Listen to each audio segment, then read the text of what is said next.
Hey guys, welcome to American Long Haul. This is Wick again, and this morning we're gonna head out to Savannah, Georgia, and I gotta pick up some beer kegs, empty beer kegs. Gotta take them to California. I think it's the Bay Area delivery, and let's roll. Well, the past few days been a bit of struggle, to be honest with you.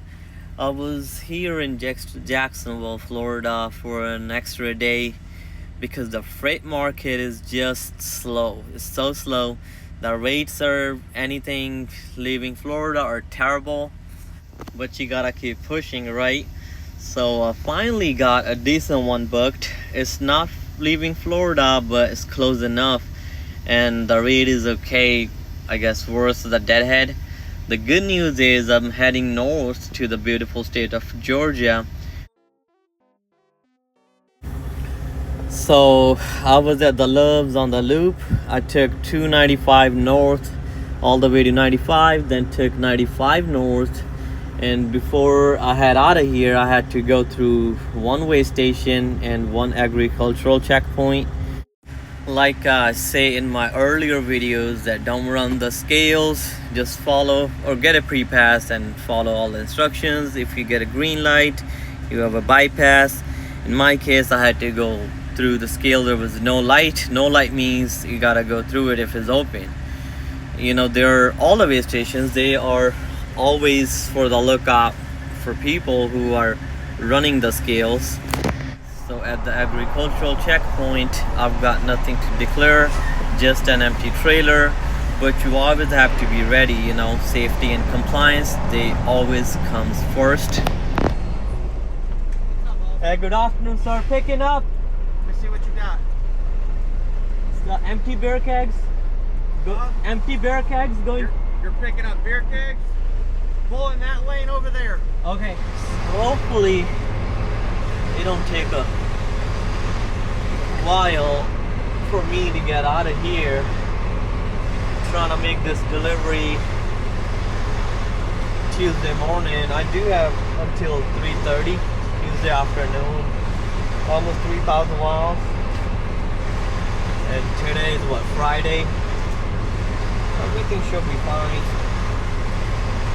Well, let's see how things go over here. He already took my pickup number and everything. Check-in was pretty easy, so they gave me door 70. I'm picking up some empty beer kegs, so let's see how this goes.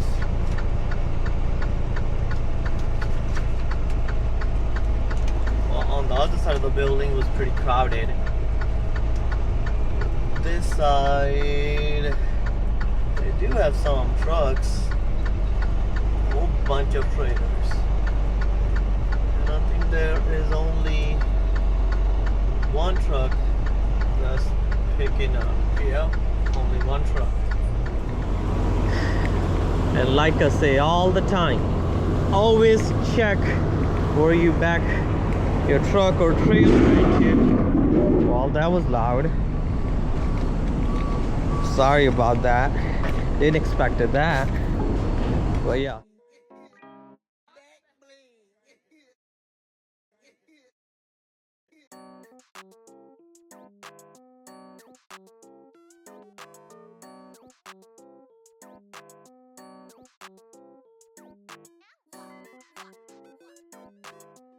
There goes Mr. Rack.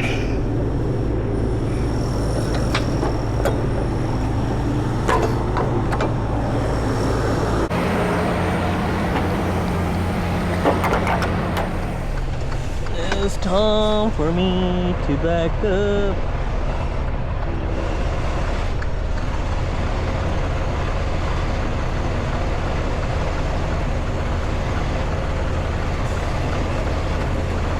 On my other side is, and I got plenty of space.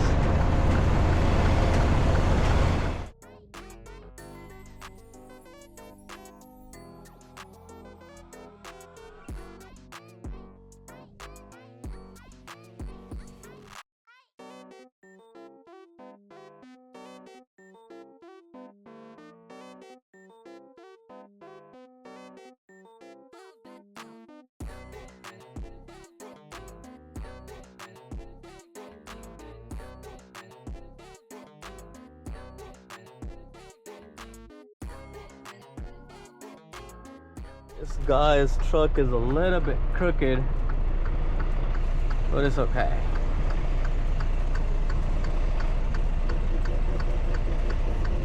So I think it's between 14K, 15K, max 20K.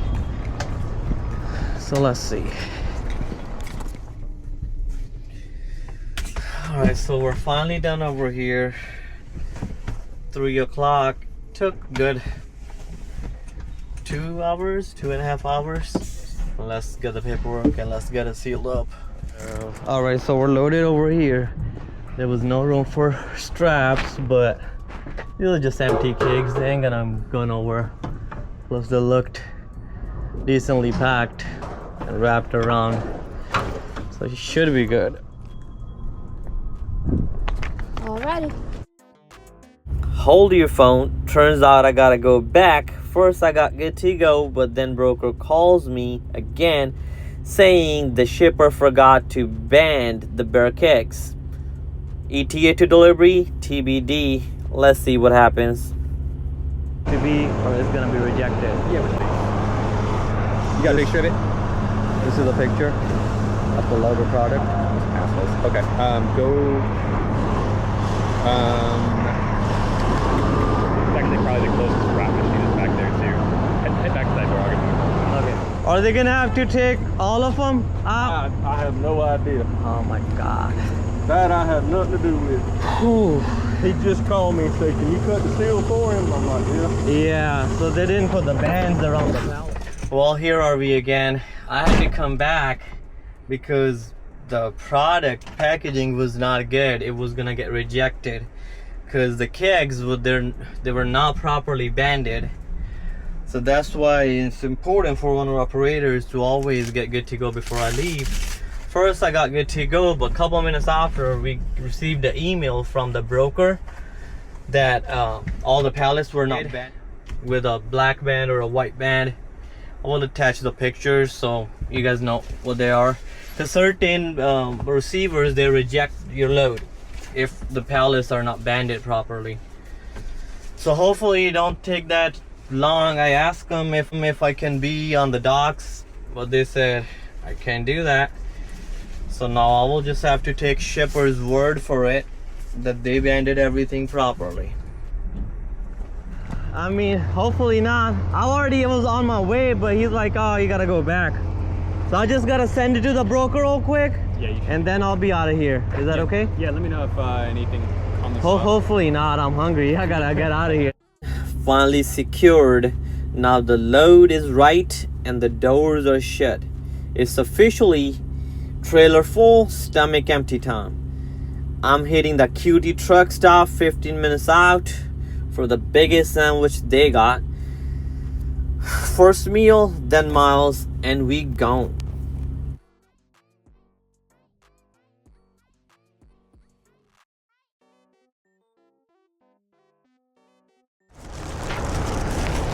Alright guys, so got a bag of chips and got myself a sandwich.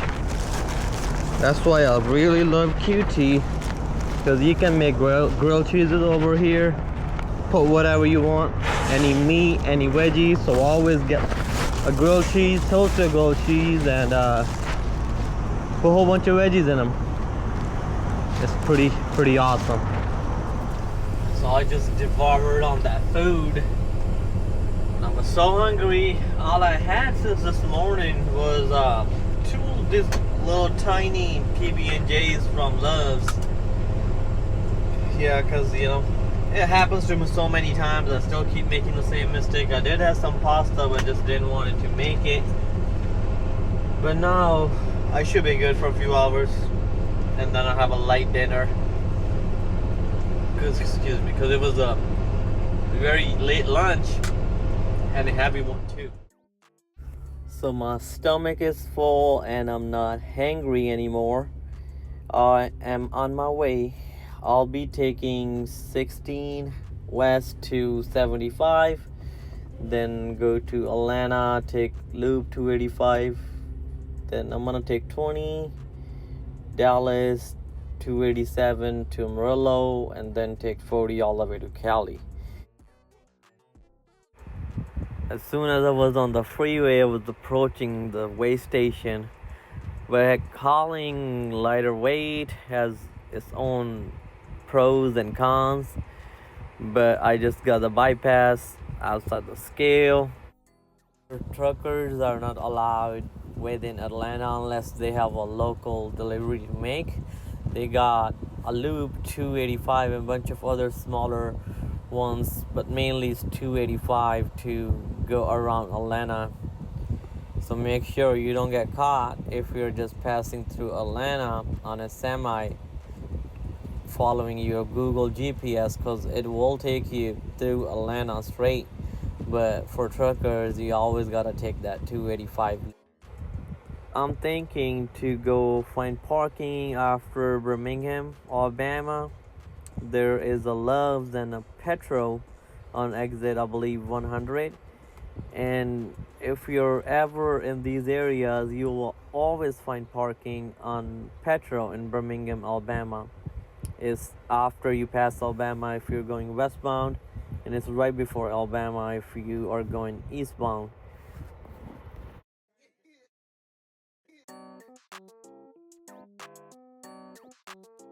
Today I'm in King Bend, Arizona.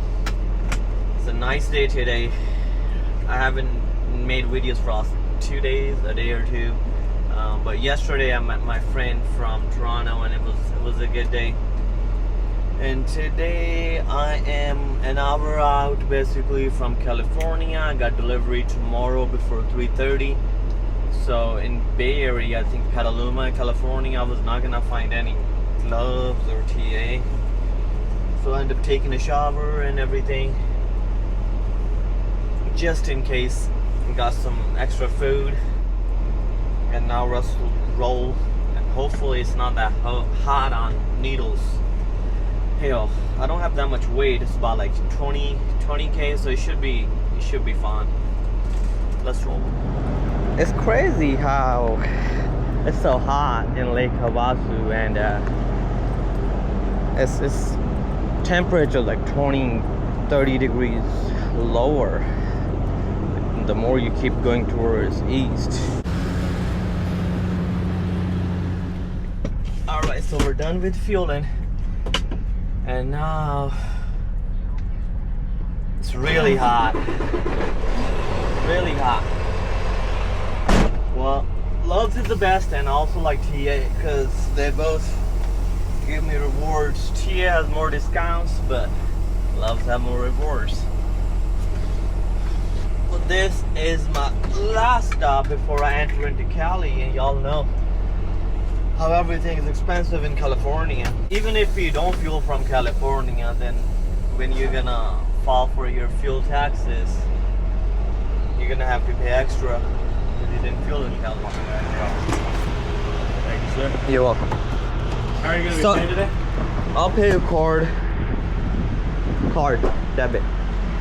Yeah, you have the drill exhaust rocker arm installation. We don't do this one, but yeah, you do have one open with system right here. Wrong. Okay. So what is it? So pretty much on the other side, they fucking drill a hole into your frame, put a bracket on there. It's fucking real simple. They literally just tie it on there. That's about it? Yeah. Oh, do I have to pay for labor or anything like that? No, so any recall that Freightliner sends out, it's free. Freightliner will always be paying the bill on that. Okay. Yeah, if you guys have time, then we can do that too. But you want me to tell you? It's the other one in the front. Alright, man. We'll take care of you. You gotta wait outside the bay or inside the office. I cannot have it. You have like water over there to drinking water or no? We have a water fountain. Fountain, yeah. Water ain't that good in there. There's no water in there? There's water fountains. The water ain't that good. Oh, it's okay. I do have some in the truck. And would you be able to tell me the estimate? Like how much is the brake chamber? Like I'll be able to tell you once I get it written up. Okay.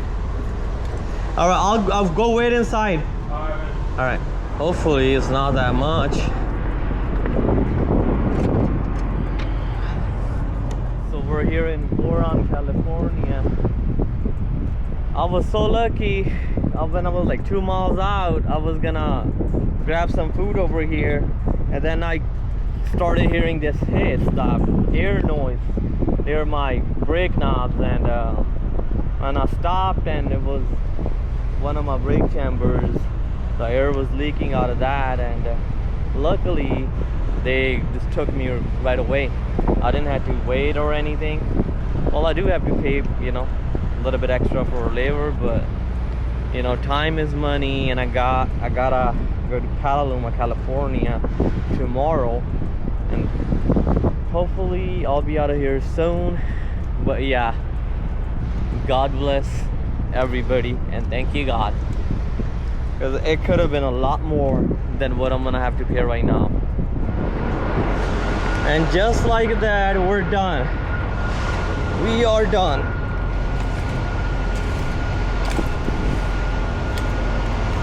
Perfect. That's a brand new thing.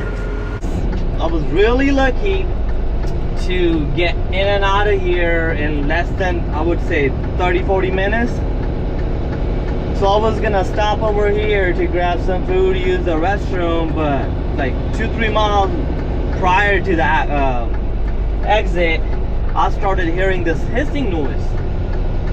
And when I stopped, it was one of my passenger side, the front axle in the trailer, those brake chambers, and the air was leaking out of it. And today is over 100 degrees.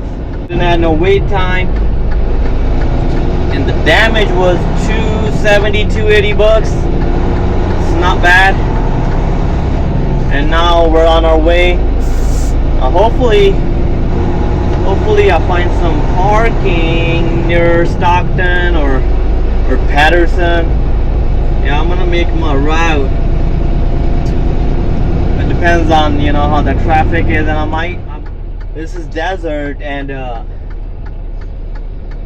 it gets really hot.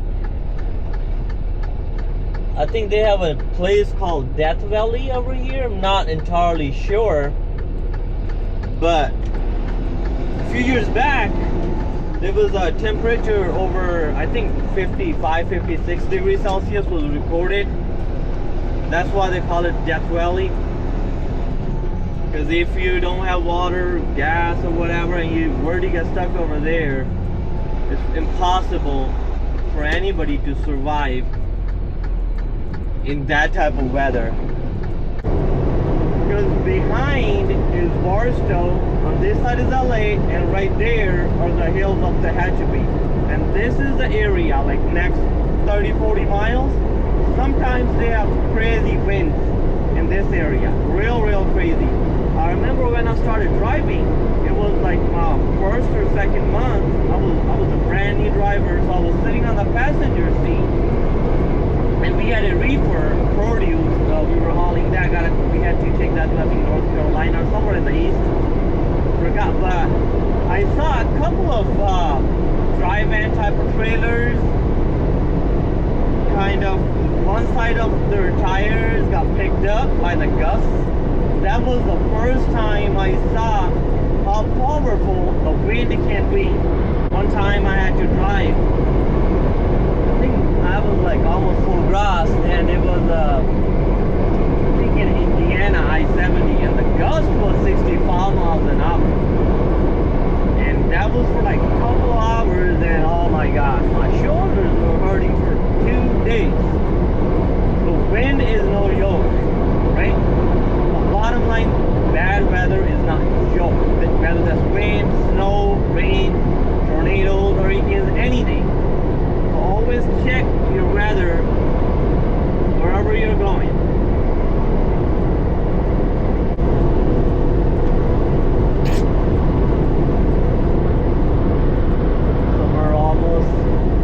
Approaching the scale, should be coming in next 10-15 minutes.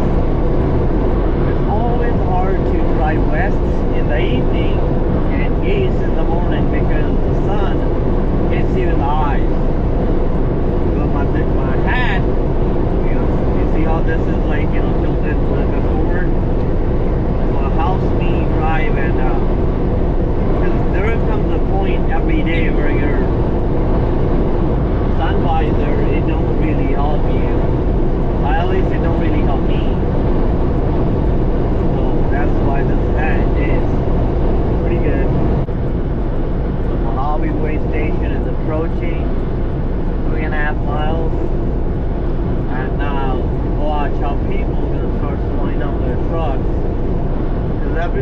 on you to get in front of them.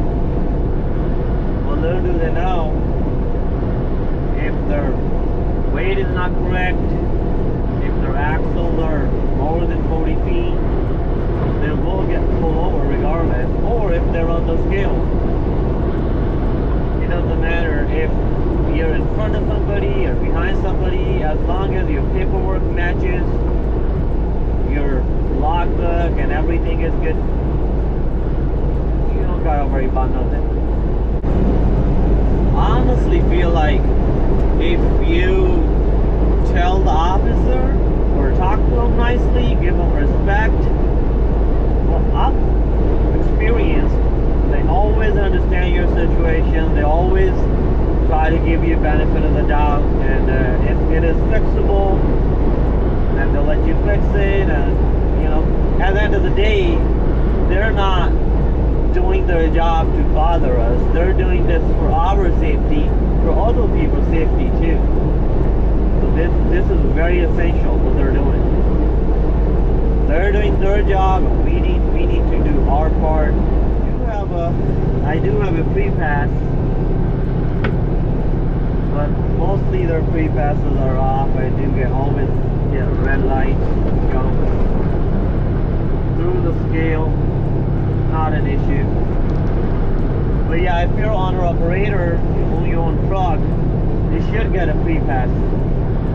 And these days they have free pass that comes with those toll things too, where you deposit money in your account and then you get discounts on different toll roads as well. They don't seem that busy today. What is today? Monday? There comes the red light. Whenever you're approaching a weigh station, try to follow all their boards, all their rules. So empties 5 miles an hour in the left lane, loaded 3 miles an hour in the right. And always roll your windows down, so that way you can listen to them if they instruct you to back up or pull over or whatever the case is. I am the last truck. I think by the time it's going to be my turn, there are going to be people behind me. So far there's like 4 or 5 trucks ahead of me and nobody behind me. I cleaned my windshield like 3-4 times, and look at it still.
Alright, thank God. Even if everything is right with you, your paperwork, it's a little tense. I get a little tense every time, you know. But it's all good. It gets better over time. But yeah, sometimes it's not a tension of you getting in trouble. Sometimes it's just like, you know, if there's already a whole bunch of people doing their thing and then you have to wait and then it kills you hours and stuff. Well, thank God we're out of here, out of sight, out of mind. the air quality today in Cali, it was fine back there before Barstow, but after Barstow, it's kind of like smoky. And now I can see there are a lot of spots inside of my windshield that I do have to clean. I did clean it, but I guess it was not a good job. I have a Rain-X spray for inside. It helps with fog and stuff. So yeah, maybe the microfiber cloth that I was using, not good. I do have a couple of extras, so I'm gonna try that today.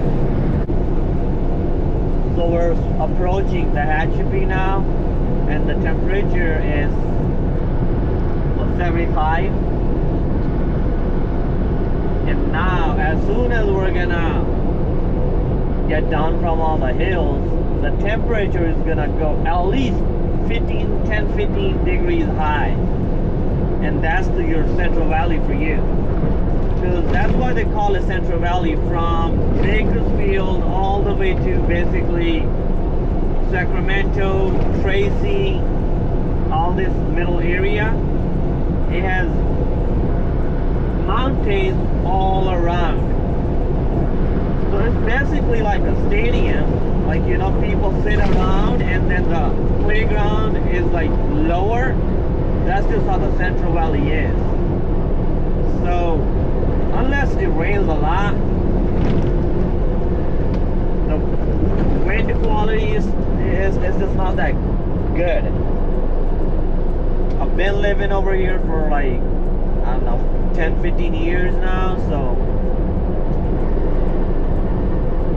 I love Bay Area, if you ask me. I love San Diego, but still I love Monterey. That, like, you know, that whole side one, there's a Highway 1. That is just like a completely different world.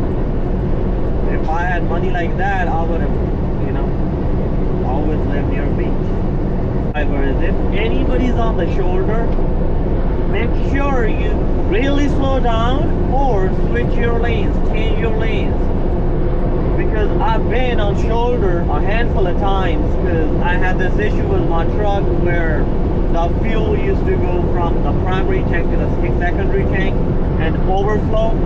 So I had to pump all the fuel from my right tank to my left tank, and some other times. And a couple of times people drove over my triangles, safety triangles. So it don't feel nice at all when it feels like you are watching a Formula 1 race from the very first row. That's how it feels like when a lot of truckers go real fast. So this trucker was stopped on the shoulder. There's one more.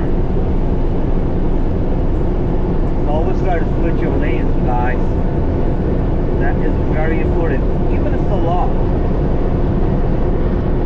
Law says move over or slow down for emergency vehicles or vehicles with flashing lights.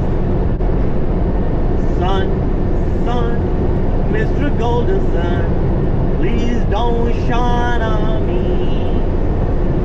Son, Mr. Golden Sun, please don't shine on me. So that the Tehachapi Hills have officially started. So when I got my CDL, I studied for it and I got properly trained, and for the I used to drive a manual back in like 10-12 years ago. These auto trucks, there were not that many auto trucks. If you had a 13 speed or 18 speed, that was the real deal back then. Even now, for certain people like manual. But it was hard for you to drive in the hills. But if you learned on a manual how to drive in downhill, uphill, certain hills, then you are technically a little bit better driver in the hills versus the auto. Because auto, it basically does everything for you. But still, I've talked to a couple of guys that got their license like a year or two ago, and they were not even using their engine brakes because they didn't get trained properly. They didn't get trained properly, so they were just doing it to make money. They probably still are doing it to make money. And that's how things happen. There was a 3-second rule, especially for the downhill. How to use your brake. You press the brake, bring your speed down to 5, and then your brake cools down for a few seconds, then you can brake again. I'm only hauling empty bear kegs, about like 18K, 20K, something like that. And I don't really need to use my brakes that much, maybe a few times up ahead. I know that a lot of you guys are, maybe newer guys are doing this too. So they put their truck on the cruise and let it do its own thing. But that's fine if there's nobody ahead of you and you're like basically running very low on the weight. That's fine, but I would still recommend make one speed your safe speed and always constantly monitor the traffic, the grades and everything, and also monitor your air too. Look at the skies. It's a nice day. And look at the view. I love going off these hills. If I had a car, I probably would have explored all these hills. But yeah.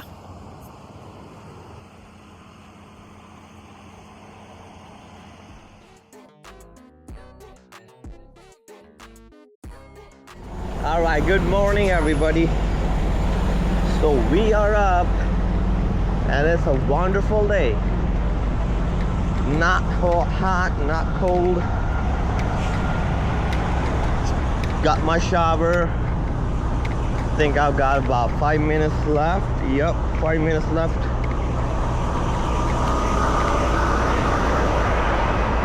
And I'm like an hour out from my delivery, and the broker's sitting on top of my head asking me ASAP this, ASAP this. While my appointment is actually for 3 p.m. and they didn't even provide me the correct address. And on top of that, they don't want you to contact the shipper or receiver to confirm everything, because they're scared that they're not doing their job and you probably will steal their customer. But that's not how things work. At the end of the day, the driver is the one who's going to pay for it. If the wrong address, he's going to be the one who's going to have to make turnarounds or whatever. So I did end up calling them, and it was not the correct address. It was the same street. The address is like about a quarter mile before. The actual address the broker provided, that was not correct. So this morning I didn't tell broker that I know this, because she don't want me to do that. So I told her I'll be there around noon. Please provide me the correct address, because that is not the correct address. But anyways, let me get my breakfast, my coffee, and I'll be on my way. I hope y'all are doing good today. So we are ready to roll today. I just did my PTI, everything was good. And now all I have to do is fill it up quickly, because I try to keep my fuel more than half, because I have this issue where one of my primary tanks start overflowing into the secondary tanks because of, I don't know, some debris or whatever. I do have almost 3/4, but I'm still gonna fill like 20, 40, whatever, something like that. Come on, mister, please move. This person already have fueled, but I don't know what's going on.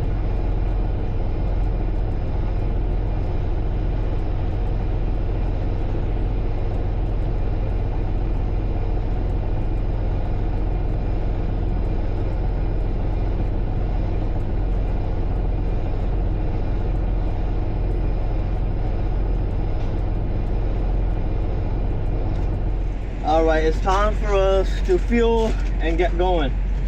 The guy in front of me was kind of slow, a little bit extra slow. But what can you do? Sometimes you can't do shit.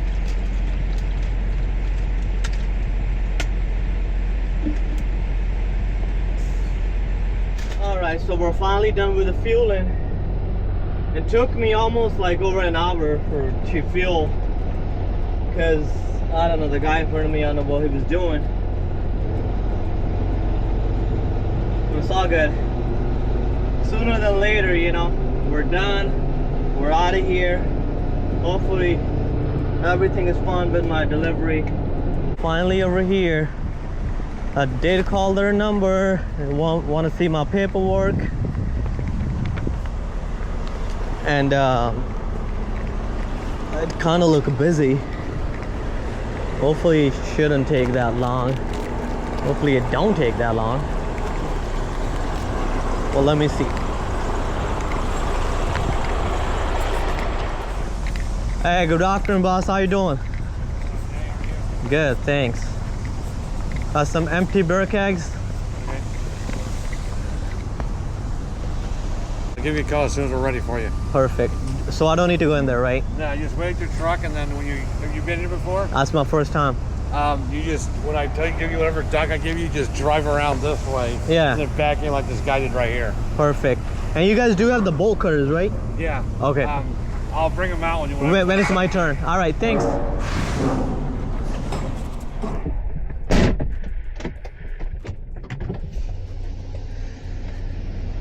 All right, so we're finally here. They're gonna call me when they're ready with the door. My appointment is at 3 and it's 1 o'clock over here. So I showed up about an hour earlier, but hopefully they unload me quick and I can find a reload that goes to east nearby. It's hard to get loads out of this area. There's a lot of loads in LA area, but I'm hoping for the best. Even today or tomorrow morning, it would be the best case scenario if I can find something going towards east, some decent rate, because coming back is not that good at all. Well, the good thing is weather is awesome over here. Little cool breeze, and it's not really cold or hot. It's just perfect, and that's why I love the Bay Area. If I had the money, the funds for it, I would have bought a house and lived over here. I feel like when God created this world, he was really happy when he created this place. Yeah.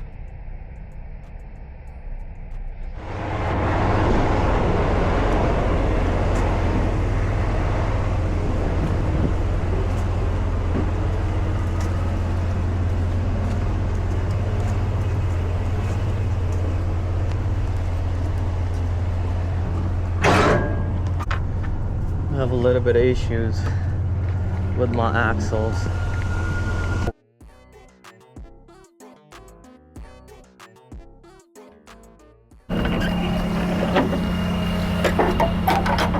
Finally done over here. Well, 99%. I got the green light. People over here are pretty fast.